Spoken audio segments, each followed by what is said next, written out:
כי כל העדה כולם קדושים בתוכם Adonai.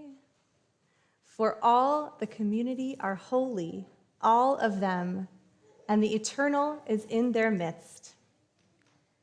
These are words from this week's Torah portion, uttered by a character named Korach and his group of followers who the Torah describes as people of repute. We follow an ancient Torah reading cycle laid out by our tradition centuries before the concept of Pride Shabbat existed. Still, I can't help but wonder if our ancestors are speaking to us through the generations with a message for this particular moment. All of the community are holy, all of them. The Torah repeats the notion that we are holy twice in one sentence, as if to assure us there are no exceptions. Every single one of us is holy.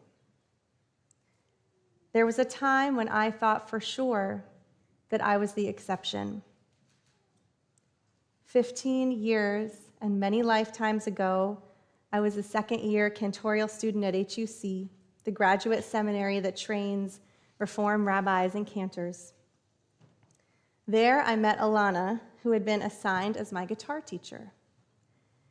Immediately, I felt drawn to her, compelled by her presence. We bonded over a shared sense of humor, our love of music, and the fact that we were each planning weddings. We were both engaged to men and had only ever been in straight relationships. We had a profound connection, but we had no understanding or context for anything romantic that could possibly exist between us. Over the years that followed, our friendship grew and deepened as we supported each other through major life changes. Weddings, the beginning of a cantorial career for me, and a transition into parenthood for her. Through all the tumult, we spent hours together walking through Brooklyn's Prospect Park, talking, listening, and feeling understood in a way that was new for both of us. Almost without us noticing, our feelings for one another shifted and evolved until finally we stumbled on a terrible and undeniable truth. We were in love. This realization brought an overwhelming mix of emotions.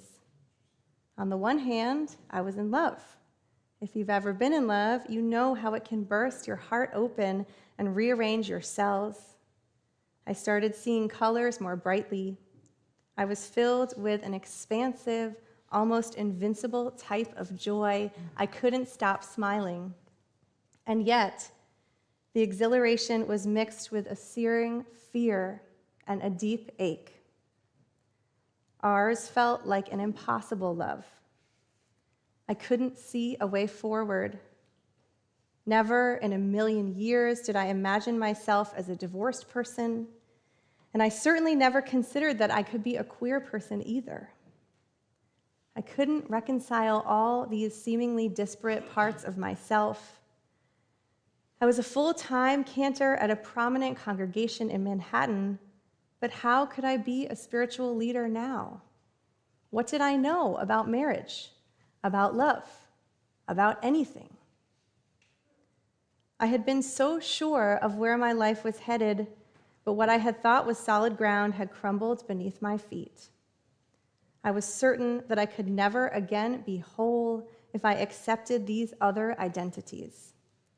And I feared I would be fired from my job if I came out. I dreamed that I was drowning. I cried every night. One morning, I woke up crying, got dressed crying, and cried on the subway all the way to a couples therapy session with my husband. I cried because I knew my marriage couldn't work anymore. Now that I knew what love could be, I understood that kind of love wasn't possible in my marriage. I was heartbroken. But once I grasped that truth with painful clarity, I had no choice but to speak it and live it. I was terrified. My life had exploded, and now it was time to begin the slow and agonizing process of putting the pieces back together. I told my family, who were sad and scared for me, but unconditionally supported my choice. I told my friends. It was especially hard with the ones who were also friends with my husband. One by one, I came out to all my colleagues at work. To my shock, I did not get fired. My community stood by me and even celebrated me. Many congregants told me without knowing my story that I seemed different, happy.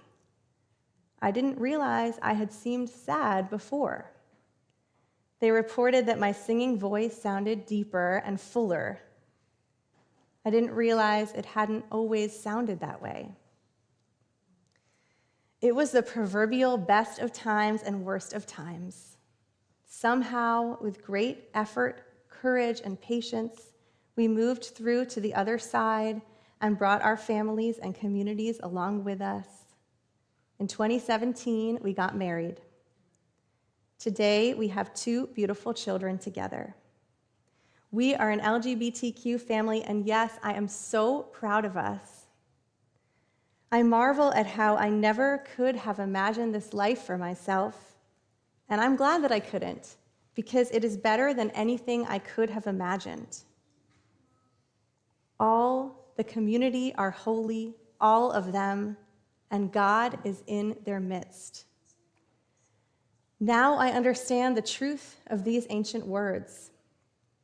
Changing our minds, uncovering new truths, living with uncertainty and vulnerability, these experiences do not preclude us from holiness. In fact, it is these very experiences that strengthen us and bind us to one another. While our ancestors didn't know about Pride Shabbat, they understood something about unconditional inclusivity. Centuries later, we embrace their message. All of us here in this room, all of us watching on the live stream, to a person without exception, are holy. We are holy in our brokenness, in our self-doubt, in our uniqueness, and in our truth. Whether we are part of the queer community or allies who believe in the worth and dignity of every person, we form a beautiful and diverse whole greater than the sum of our parts. We are a people who, like our ancestors before us, can move through impossible odds and stand together on the other side, marveling at the miracle. We are all holy, all of us, and God is in our midst. Shabbat Shalom and happy Pride.